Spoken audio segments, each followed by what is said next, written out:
welcome, and thank you for joining today's conference, Housing-Related Hazards, NOFO. Before we begin, please ensure you have opened the chat panel by using the associated icon located at the bottom of your screen. If you require technical assistance, please send a chat to the event producer.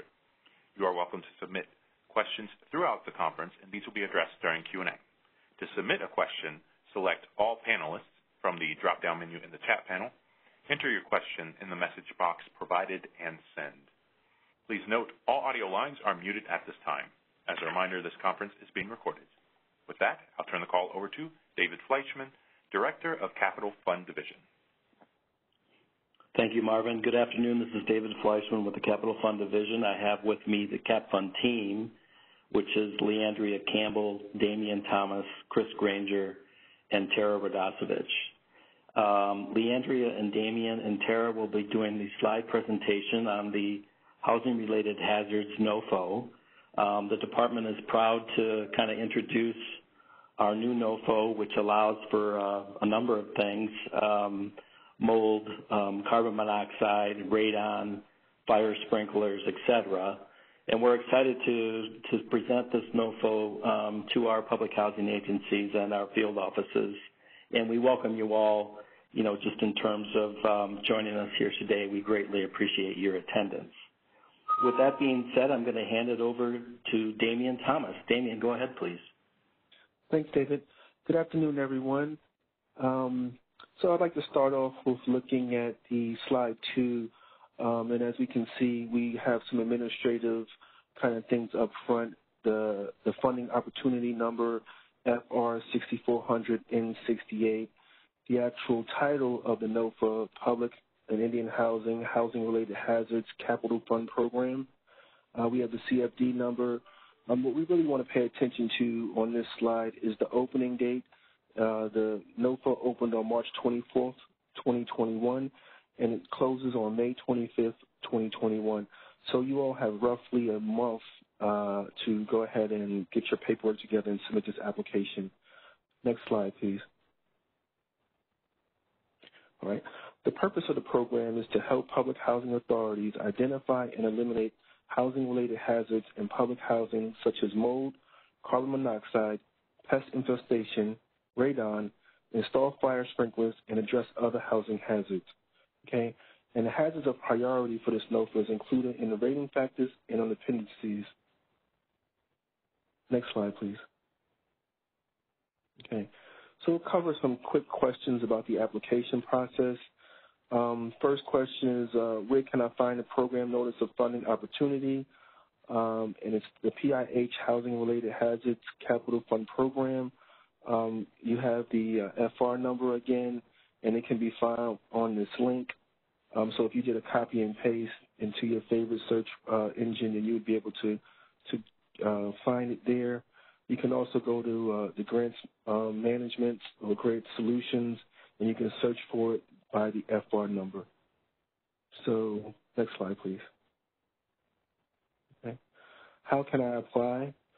So once again, if you go to grants.gov and you search for it by either the name or the FR number, you can, find the application there. Application instructions and application packages must be downloaded from grants.gov and submitted electronically through grants.gov. HUD cannot accept email applications. So we do want to repeat that again, that it can only be submitted through grants.gov, and that's the only way that we will accept it. Submissions are due at 11:59 on May 25th.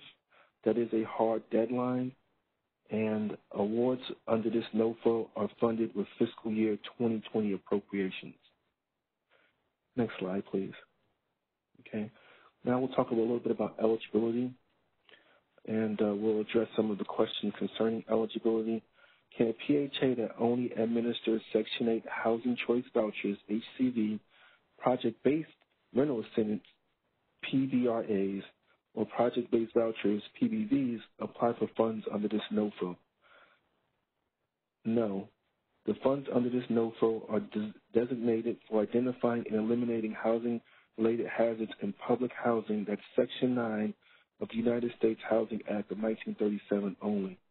So once again, if you have a housing authority that does not have any ACC units, then they cannot apply for funds under this NOFO. Next slide, please. Okay. Can individuals, nonprofits, residents, associations, tribes, or tribal designated housing entities apply for this grant? No.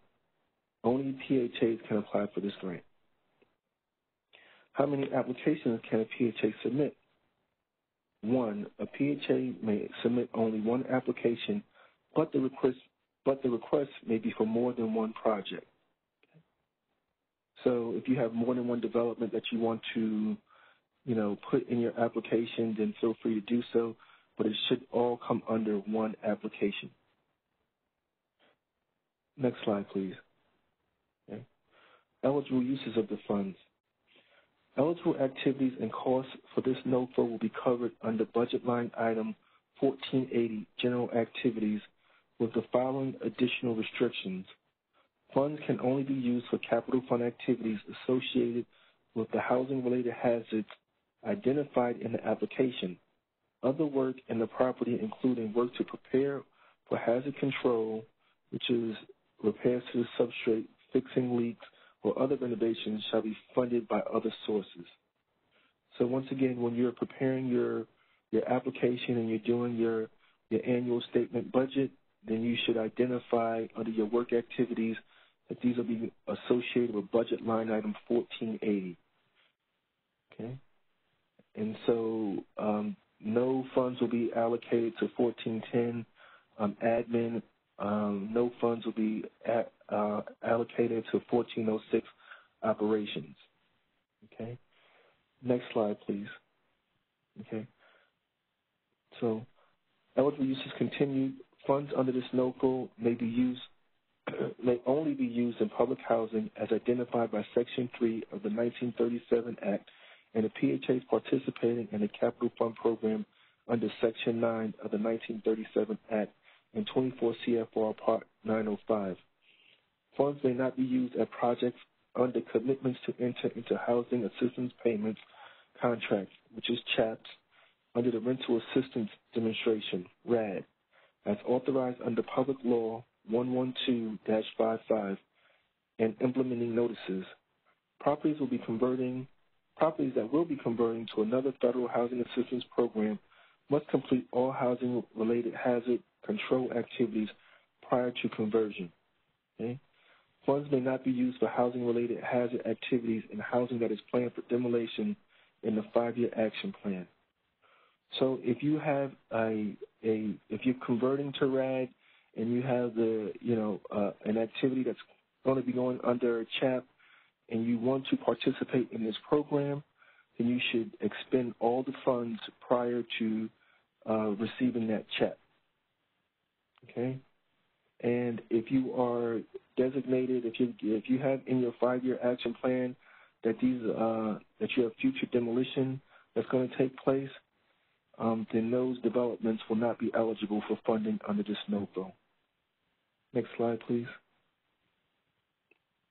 Okay, so the review criteria for the NOFO is as follows. The maximum number of points to be awarded is 102. Applicants will first be reviewed for eligibility for the award and then competitively scored based on the following rating factors. Rating factor 1, hazard type, it's 5 points. Rating factor 2, need, 45 points. Rating factor 3, soundness of approach and cost estimate, 35 points. Rating factor 4, past performance, 13 points. And other factors and bonus preference points is 4 points. And at this point, I'm going to hand it off to Leandria. Thanks, Leandria. Thank you, Damian. Now we are going to go through can you move to the next slide? Now we're going to go through the individual rating factors that Damian just mentioned that will be used to score the applications. The first rating factor is hazard type. So for this rating factor, the appropriations language that authorized this funding specifically mentioned carbon monoxide and mold. So if one of those hazards is identified in the application, 5 points will be awarded.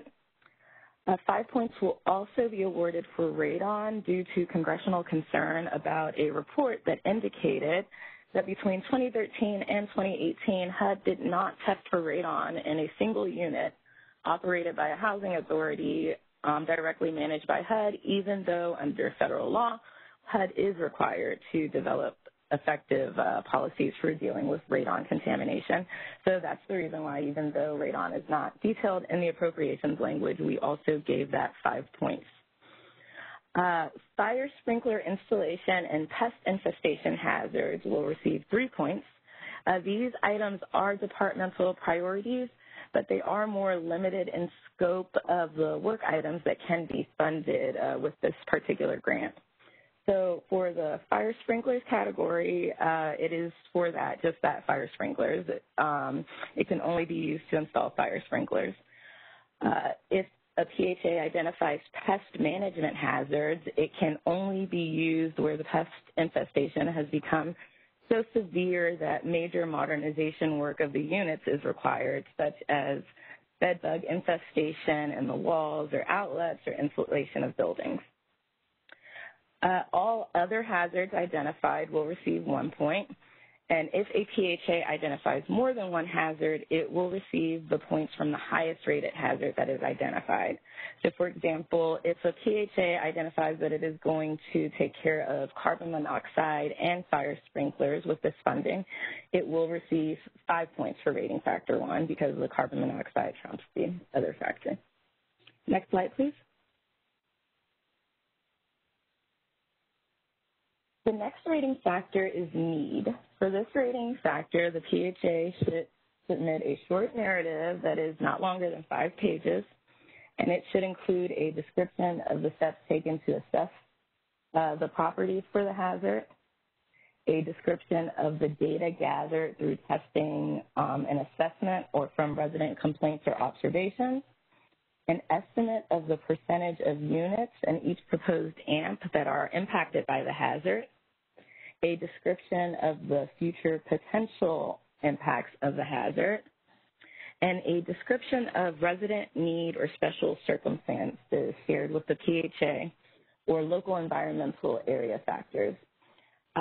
This last bullet point, this includes things such as identifying mold as a hazard in a humid climate or in an area that's prone to flooding, or identifying radon as a hazard in an EPA-designated radon zone, fire sprinklers in high-rise buildings that were built before 1992, and carbon monoxide in units with gas appliances. Next slide. The third rating factor will measure soundness of approach, and it is based on the PHA submission of a 5075.1, parts 1 and 2 for the proposed work with the housing-related hazard grant. A sound work description and cost estimate is one that has sufficient detail, contemplates the necessary hazard evaluation, and proposes a hazard control strategy based on what the evaluation has revealed or is expected to reveal. Fewer points will be awarded for lack of clarity, lack of details, not fully responding to the criteria, or proposing ineligible use of funds. Next slide. To assist with rating factor, with the third rating factor, we've included some appendices attached to the NOFO, and I am going to briefly turn it over to Tara Radosevich to discuss these appendices. Hi, thanks, Leandria. Hi, my name is Tara Radosevich. I'm in the Office of Public Housing, and I assisted with the health and safety questions in this NOFO, and if you guys are sending questions, you'll hear me answering them. We wanted to cover these appendices. I know it seems unusual to include appendices in the middle of the presentation when we're still going through the rating factors, but these appendices actually support the information that's being requested in the rating factors. So we really wanted to make sure that you all saw them and saw that these are the sources for the priorities under this NOFO. And if you are proposing to address these hazards, what are the best strategies to control them? So first I want to point out in Appendix A, those are, as Leandria explained, these are the key things that that if you're proposing to address these housing-related hazards in your application, you will get more points because these were priorities. The first two, carbon monoxide, mold, and moistures, that was in the appropriations language, so they receive very high points. And radon, as you all know, and as Leandria explained, is another significant health hazard that you will get more points for if you are addressing using these funds. The second, pest infestation and the fire sprinklers, are also priorities. They just get a little bit less points in your application if you are addressing those. Anything outside of these priority hazards, they're eligible for funding if you're looking at it from a capital fund perspective and doing capital fund eligible activities to repair them. You just will not be as competitive as other housing authorities that are addressing these. I see in the chat, and we'll get to questions at the end of the call, I see a lot of questions about asbestos and elevators. If it is a housing-related hazard, it is eligible for funding under this, but again, not a priority. So in the appendix, the key information there is if you are addressing these items, the materials in the appendix come from the HUD's Office of Lead Hazard Control and Healthy Homes. It is this office that they are the technical experts in this field. They have been running Healthy Homes programs for many, many years, and they've been funding Healthy Homes technical studies. And through all of these technical studies, they've been able to identify, to clearly outline that if you, say, for example, if you reduce cockroach infestation, you will see a significant benefit in residents in terms of asthma exasperation, and that results in, for example, fewer missed days of school, fewer visits to the emergency department. So they have been able to establish the science behind why these are things that we want to fix. That helps you explaining your need for that part of the NOFO, and then they've also identified the best way to mitigate the hazards.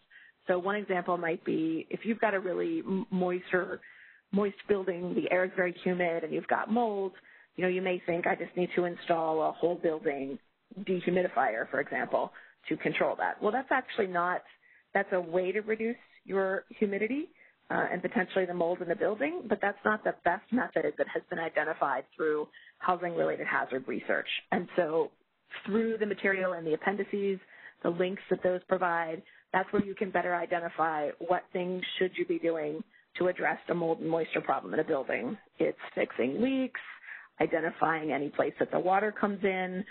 Maybe there's some landscaping that has to be done to make sure the water isn't, flowing right into your basement or first floor. This, again, is where the hazards in this NOFO are best supported in terms of why they are a hazard of concern, what the need would be, say if you have residents with health conditions, and then what the best mitigation strategies are. The second appendix, Appendix B, gets in a little bit more about asbestos, lead paint, and why those things are also areas for intervention. And then the last is Appendix C, includes links to the technical publications, mitigation guidelines, and other resources that you might need in developing a plan to address the hazards you've identified for funding. And with that, I'll pass it back to Leandria. Thank you very much. Next slide, please.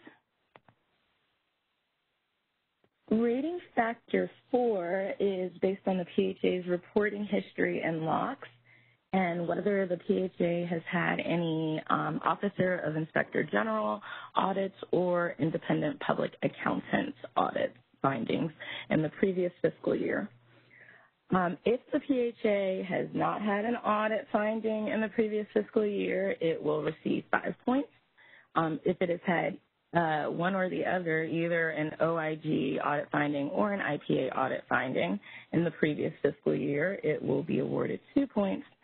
And if, for whatever reason, the PHA has had both an OIG and an IPA audit finding in the previous fiscal year, it will not receive any points for this rating factor.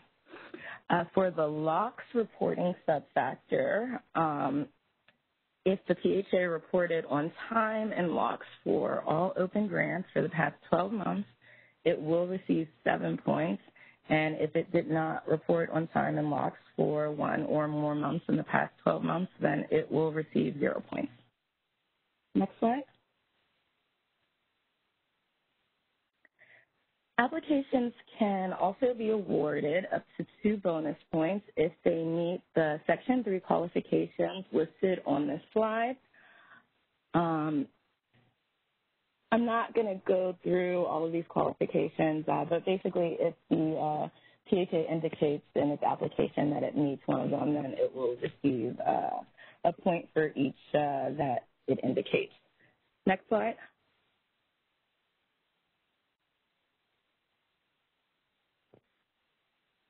2 points can also be awarded if the PHA indicates in its application that its efforts will support the department's Opportunity Zone or Promise Zone initiatives, or if it indicates that it will partner with an HBCU.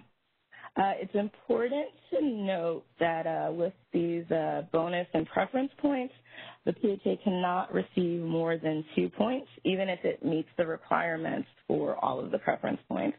So if it meets the requirements to get 2 points for Section 3 qualifications, and it also partners with an HBCU, it can still only receive 2 points. Next slide.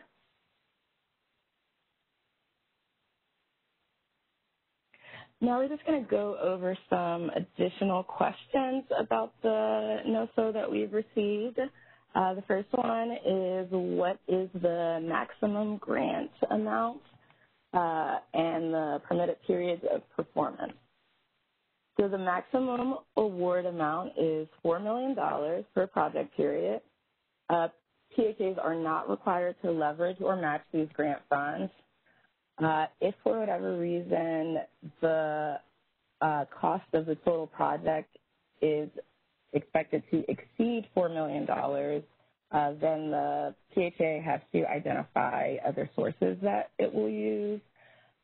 Eliminating housing-related hazards is an eligible capital fund expense, so the PHA could always, if the project cost is going to be over $4 million, then the PHA can, if they have extra capital funds, can just use their normal capital fund formula grant for those extra costs.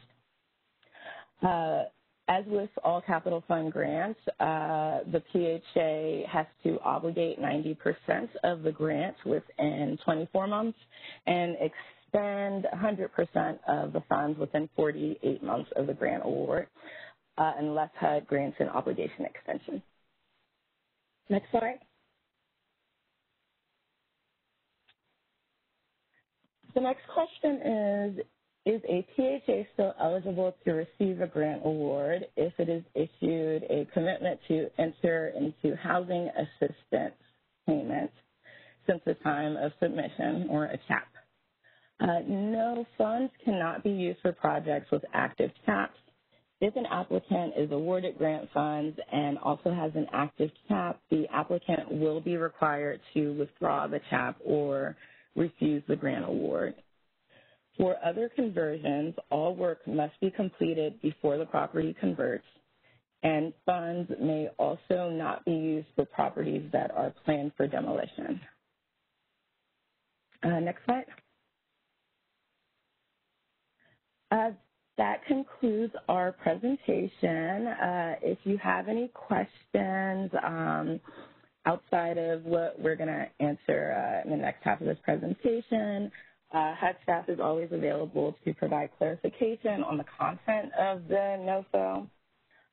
You can email questions regarding specific program requirements for the NOFO to pihoci@hud.gov. It's important to note that HUD staff cannot assist applicants in preparing their applications, even though they can basically only just provide clarifications as the PHA is preparing its own application. And that concludes our presentation. So, Leandra, we do want to point out that if you do have any additional questions that come in after this presentation, that we will be posting an FAQ to give the benefit of the larger group that may not have asked the question but will benefit from the answer. So we will be posting an FAQ for the benefit of the group. And so if we don't answer your question immediately, then it will be probably captured in the FAQ for the larger group.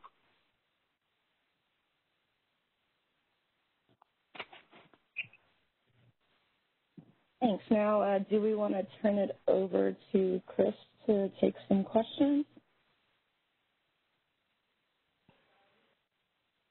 Thanks, Leandria. So we have many questions that came in through the chat, and I'm going to also ask Marvin, before we take the chat questions, do we have any questions on the line? So as we move to Q&A, please feel free to press #2 on your telephone keypad to enter the question queue. You'll hear a notification when your line is unmuted. At that time, please state your name and question. Once again, if you have a verbal question, you can press #2 to indicate that you wish to ask a question. Or you can continue to leave your questions in the WebEx chat to all panelists. Okay, we do have one verbal question. Did you want to take that first? Sure. Okay. Caller, your line is unmuted.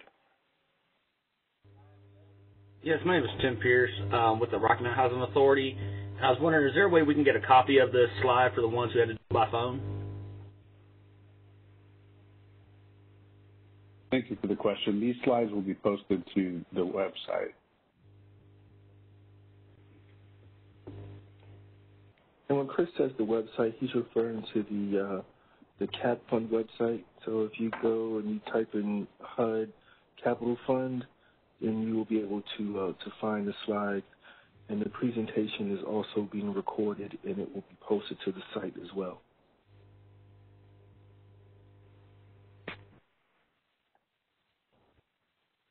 So I have a question in the chat.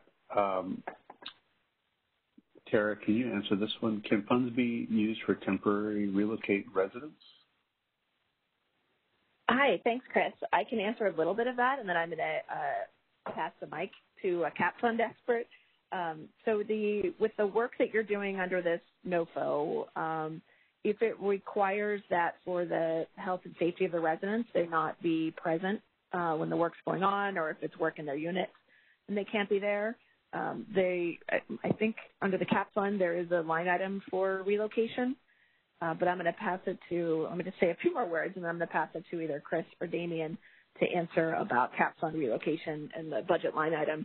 But you know, an example would be in the lead-based paint program, relocation is possible. It's just that not all work requires relocation. So housing authorities should be mindful of whether it actually needs relocation, and it's not, you know, just because it's more convenient. Are there hazards that the resident would be exposed to while the work is in progress?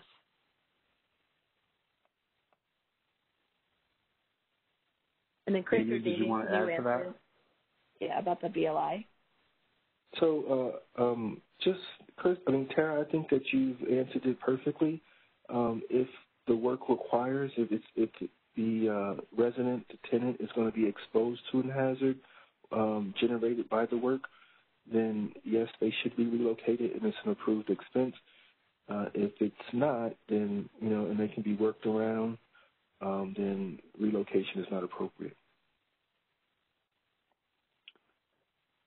Thank you, Damien.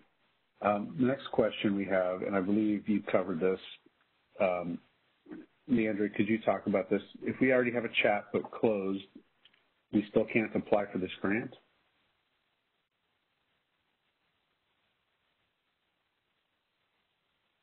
No, this for these grants, we specifically want to target units that will remain in the public housing inventory.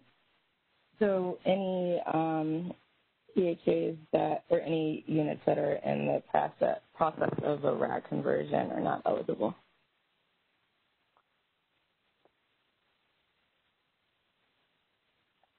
And just to clarify, if the housing authority has one AMP that's under CHAP, but another AMP that's not under CHAP and will remain in public housing, the AMP that will remain in public housing is eligible. Yes. Okay, here's another question. Can funds from the NOFO be used to replace hazardous materials with non-hazardous materials? For example, replacing asbestos pipe shielding with fiberglass shielding? Or is it only for testing and removal?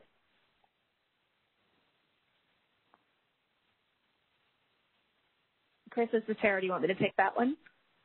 Please. So the first part of the work is described. First, I want to point out that asbestos is an eligible hazard, housing-related hazard for intervention under this program, but remember that application would not receive as many points as one where the applicant's choosing the hazards of the priority hazards. So just know that you will lose some points in those rating factors. In terms of the work to test and remove asbestos, that would be eligible.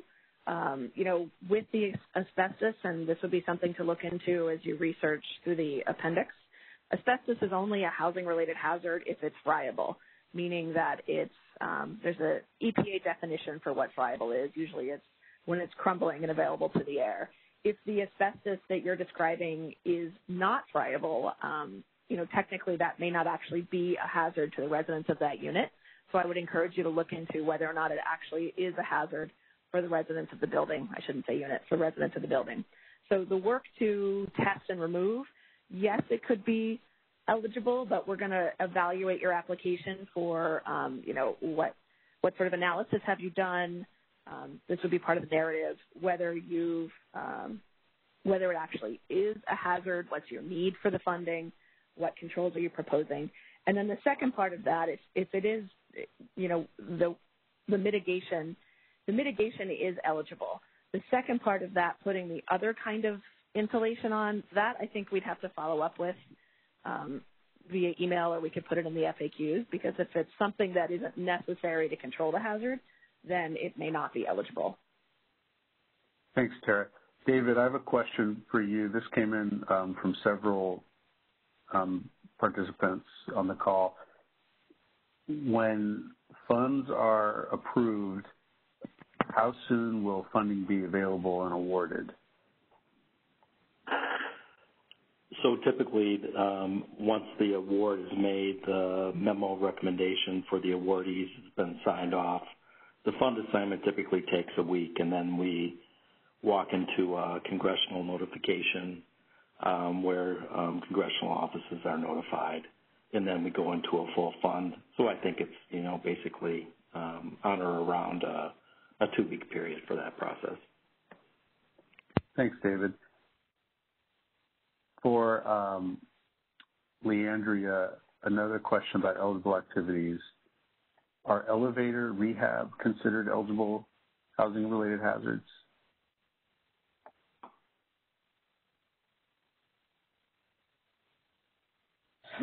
That could be, depending on the description, that could be an eligible other hazard that wouldn't get as much priority, but it is an eligible capital fund expense. So if the PHA can identify why it's providing a hazard to residents, then it would be eligible. But again, as Tara has mentioned, it's low on the funding priority, so it would not be as competitive of an application. And then to follow up, if a housing authority is working with 2 or 3 different types of hazards, do they create a separate narrative for each hazard, or only one narrative for both, or all hazards?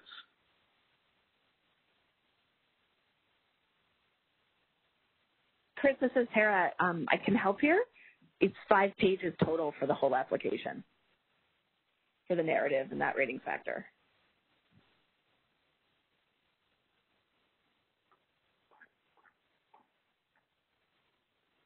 Excellent. So basically all hazards have to be covered in that 5 pages. There can't be a separate narrative for each hazard. That was my understanding, and if we aren't positive, that could be another one we follow up on via the FAQs we post. And we have several more questions about eligible activities. So, Leandria, can you address the question of pest infestation? Will rodents in the walls qualify? And are there any other description of how funds can be used for pest control? Rodents in the walls, depending on the work required to control them would be considered an eligible expense. With these pest infestation hazards, it's just important to note that what is not eligible are like basic pest management strategies that should be covered under the operating fund. So depending on like the scope of the rodents in the wall, it could be an eligible hazard. But for this one, just keep in mind that we're talking about like serious infestations that require like there's no way to fix the infestations without major work on the units. Tara, did you want to add to that? Yeah. Can I add to that? So remember, these are capital funds. So just as Leandria was saying, it's capital repairs. You could pay for an evaluation, though. If you wanted to evaluate, have an expert come out and help you evaluate where the rodents are getting into the building. You know, sometimes it could be cracks or holes in the structure, in the foundation. You could do that evaluation. You could do those repairs to the foundation, close cracks or holes. Sometimes it could be the landscaping around the building. There have been controls to, I think it works more with bugs, but they may put like a gravel moat around the building to help prevent pests from actually getting in. A lot of what we are describing are in those appendices. So really look into, there are methods to do integrated pest management that are eligible activities. Stick to the normal capital fund activities and consider an approach that looks at it at the building perspective. And Tara, if the applicant attaches photos to demonstrate their housing-related hazard, would that count against the 5-page narrative limit? Yes. So we didn't say in the NOFO whether photos were allowable. We just said you only have 5 pages. So if you really want us to evaluate those photos, then you're taking up space in your 5 pages of narrative. So that's your decision. Thanks, Tara. And Tara, can funds be used to update fire panels? So there's been a lot of questions actually, Chris, and hopefully this can cover all of those answers. So fire safety and fire prevention, fire mitigation, all of those things are related to, those are also housing-related hazards. But as we've said a few times in this, those aren't a priority for funding. Sprinklers were a priority for funding, but fire-related intervention can be. You know, you just got to make your case in your 5 pages that it's an active hazard to the residents. You know, just saying I have to do it for code compliance wouldn't be your best approach. You really want to make that case for need and consideration of the residents and the housing-related hazards they're exposed to. And it would not be a priority for funding in terms of the points received for that proposal. Thanks, Tara. Leandria, this is a question about if the project has already started.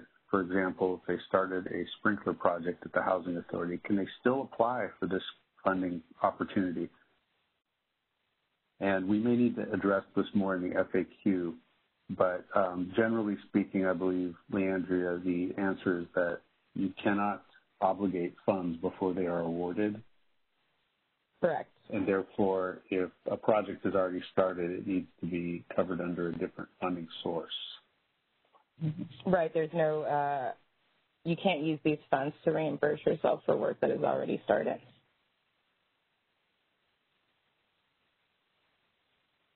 And Leandria, under rating factor 3 for 10 points for description of plan to implement the grant, where do we provide this information? Is there a separate section, or will we just use the 5075.1 parts 1 and 2? It's the part 2 of the form. I believe it limits it to, is it 1,000 characters? Yeah, per field. Yeah. Nope. So there's a lot of room on the form. Everything for that rating factor is found on the 5075.1 parts 1 and 2.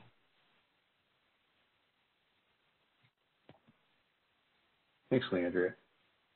Another question is about applying for the NOFO, and says page 16 of the NOFO states that applicants must submit the SF424B and or SF424D, and this questioner doesn't see the forms provided in the application package on grants.gov. Where do we find these forms?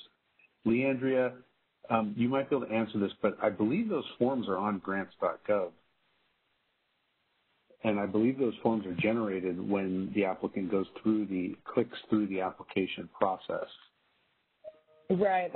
That is the impression that I had. That is something that we can look into further, just to double check and make sure to include it in the FAQs.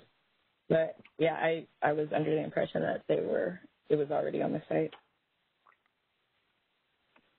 Leandra, we had another question about will an audit finding of segregation of duties when it's only one person in the office due to budgets, will that matter? And I believe the answer is yes. We must follow the NOFO, and therefore any audit finding in the IPA audit or an OIG audit will be considered, even if it's a situation where the audit finding is for segregation of duties. Correct. Damien, I have a question for you. Where can we see how many times ELOX reports were late in the last year? Repeat that one more time, Chris. Where can we see how many times LOX reports were late in the last year?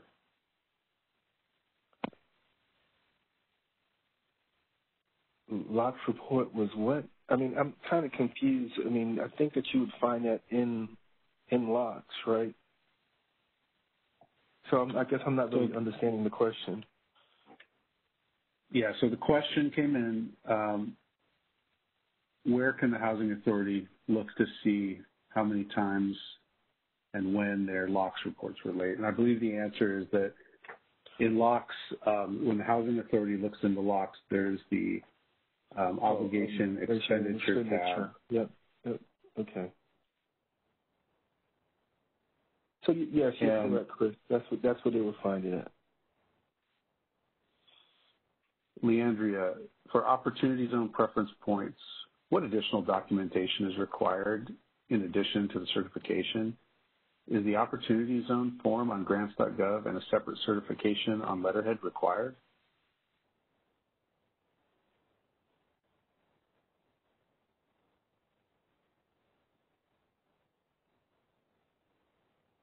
The Opportunity Zone certification and supporting documents, it has to identify the state, county, and census tracts of the Opportunity Zones in which the activity will be carried out, and provide certification to HUD.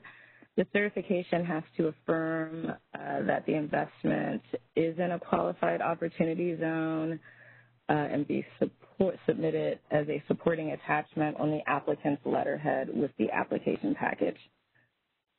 Applicants must also provide supporting documentation showing that the investment is in an Opportunity Zone. Does that make sense? Does that answer the question? Yes, and I believe that's stated in the NOFO. It is, yes. I read that directly from the NOFO. Tara, this is a question. The exterior brick is falling from the side of the building. Would this qualify? I believe the answer, Tara, is that probably this would not qualify unless this was addressing a specific housing-related hazard. Hi, thanks. So, yeah, I mean, maybe you really would have to make your case in rating factor 2 that it is a housing-related hazard and that there's, a real need for the funding because it's, just for an example, it's injuring children. There was a senior that got hurt. You have to make your case with this NOFO for any of the hazards you want to address and what your needs are for that funding.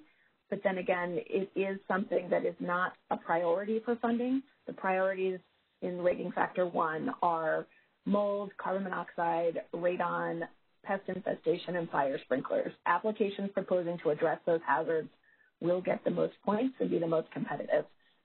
Since we award competitively, if we have 5 applications, we're not going to necessarily award everyone that's over, a certain point level. The money runs out. We rank the applications competitively, and then we go down the list for funding. So if you don't want to leave any points on the table, this program really is for the hazards of concern that are listed in rating factor 1. But if there are other hazards and you can make a good case for your need and why it's a housing-related hazard for your residents, it's eligible. Thanks, Tara. And I'll Chris, take this next question. Go ahead, Damien. Chris, do we want to point out that if bricks are truly falling from the structure, then you can address these hazards with your regular CAP fund. And if you don't have the funding, we do have an emergency grant program that you should apply through or can apply through. Thanks, Damien. I believe that segues to the next question. I'll take this next question. The question is, notice PIH 2020-25 includes security cameras. Is that correct? So this is the housing-related hazards NOFO, and it's separate from the emergency safety and security program. So this program, the housing-related hazards, is not intended for security cameras and similar eligible activities under the safety and security program. So these are separate programs. And then another question is, would receiving this grant affect my eligibility to receive an emergency grant? And it's possible that it could affect your eligibility to receive an emergency grant, but it doesn't necessarily preclude both grants. The issue that we would want to ensure we don't have is any kind of overlap in funding or any kind of duplicative items, because that would be ineligible. Tara, would replacing a parking lot that has potholes fall into this category for safety? Thanks. So that one is really a stretch. These are housing-related hazards. So the parking lot, we'd have to go back and look at how we defined housing and housing units. I would say that a proposal just to do that work wouldn't be so competitive, and that might be a better use for your regular formula-based capital funds, because, again, this really is about the priority hazards, and we're looking at housing-related hazards that residents are exposed to in the units. We can address that one, I think, too, in the FAQ, because we've gotten a few others about hazards that may be outside the units and buildings. So I think we should clarify that in FAQ, so watch for those on the CAP Fund page. And then just for everyone on the call, I just posted to the chat the housing-related hazards for priority funding from rating factor 1. Those applications, for example, if you're proposing to address carbon monoxide, replace faulty boilers, install monitors, your application would get 5 points for rating factor 1. But if you're coming in with another housing-related hazard, it would just be 1 point if it is a housing-related hazard. Thanks, Tara. We have another question that I'll take. Does ELOC's reporting include reporting in EPIC? EPIC and LOC's reporting are related, but we do not look at EPIC reporting for the review of applications for this grant. However, there's an EPIC component to this grant program in that housing authorities may download the annual statement 5075.1 from EPIC. Further, if a housing authority receives a grant, they must go through the EPIC process of 5-year action plan and annual statement as they would for any other capital fund grant. We have another question. Tara, the question is, I found the application very confusing. Do you have any suggestion as to where I could find someone to assist in the process? I believe we cannot provide recommendations for assistance other than they can use the help feature on grants.gov. Yeah, so help assistance with the application. I mean, from HUD, it would only be these calls, the FAQs, reading through the appendices. If you are with a housing authority, we have found sometimes that persons that aren't directly employed by a housing authority don't typically work on capital fund grants. They struggle a little bit in how this NOFO is designed, and that it's a bit purposeful. These are capital funds. They're competitive capital funds that are very similar to the formula-based funds. That annual report and that form that we described is one that housing authorities are very familiar with, and they use them for their regular capital fund planning process. An EPIC is something that if you are not with a housing authority, you probably would not be able to get an EPIC account to apply to this. So it really should be the folks within housing authorities that do this kind of work are your primary resource because they're used to the capital fund program. These webinars, everything will get posted to the capital fund website, and then spend some time looking through the materials in the appendix in terms of what the housing-related hazards are, what harm to residents can be, and how to mitigate those hazards.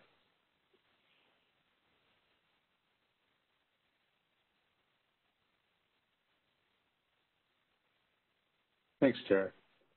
We did get some questions about what is the average score of an approved application.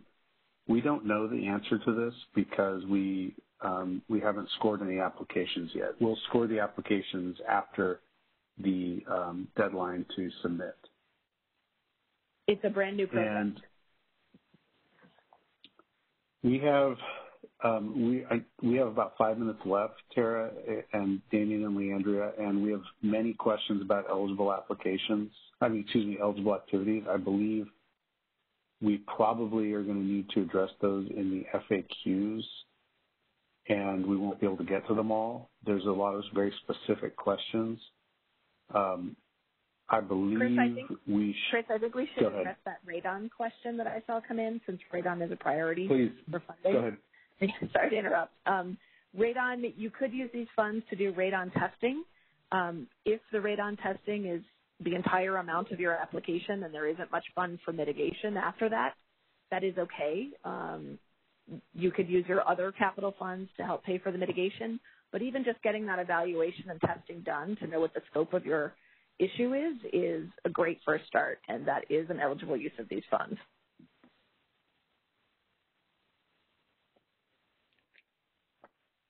Thanks, Tara. Leandria, we had a request if we could just repeat what are the top priority items again,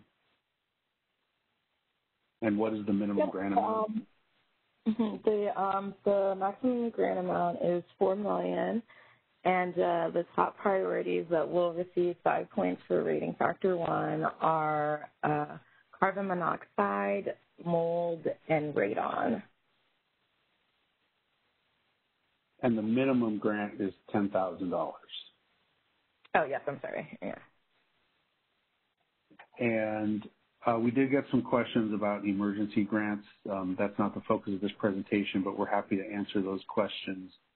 If a housing authority is interested in applying for emergency grant, the application process is described on the Capital Fund website. The housing authority would create an application, send it to the field office, and the field office would do an initial review, and then it would come to our office. And we could talk more about that. Please reach out to us if you feel you need an emergency grant. Okay. We are getting close to the hour. David, would you like to, should we take more questions, or should we move to closing remarks?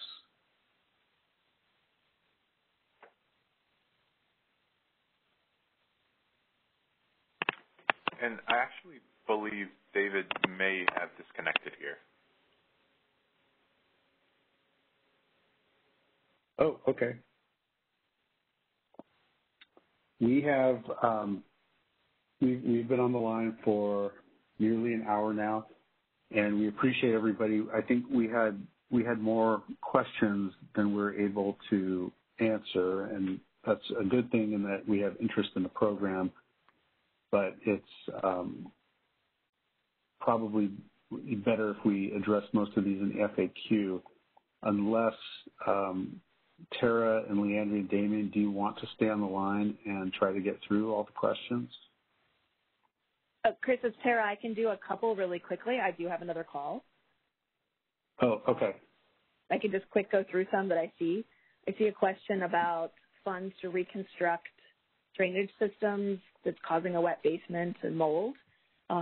Yes, that would be an eligible use of the funds. Tara, can you talk about, we had a question about lead-based paint. Can these funds be used for lead? Mm-hmm.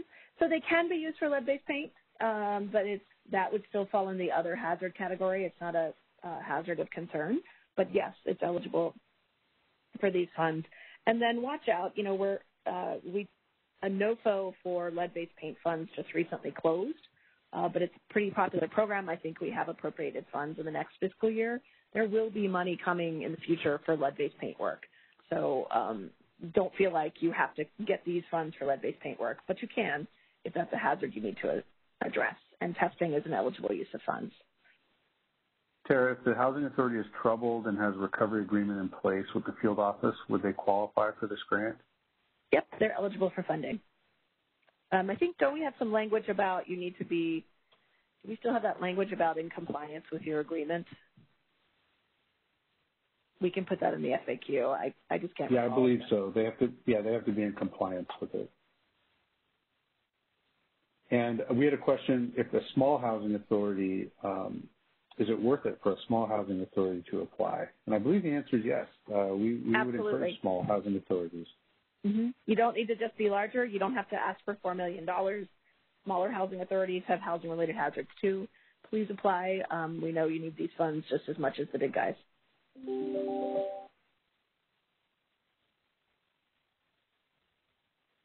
And we did get more questions. I believe these were addressed, but questions about where can we find the slides posted, where can we find the presentation.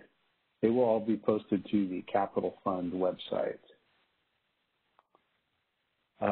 Here's a question. Can we use regular CAP fund money for radon evaluation? Will there be more funds available in the future to mitigate the radon if it exists?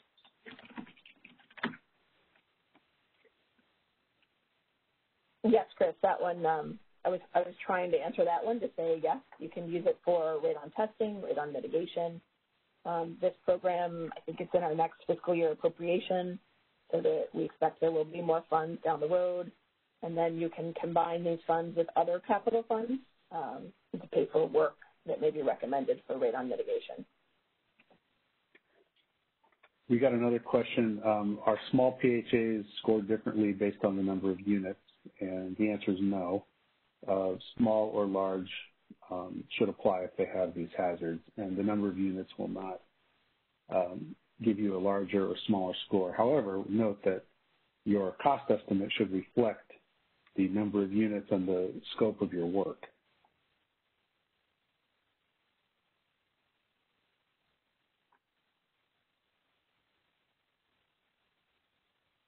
Terry, did you see any more questions that you wanted to address before we adjourn? I believe Tara had to leave. Okay, I know she had another call she had to get to. So I just want to thank everybody for attending. We appreciate the interest in this grant program.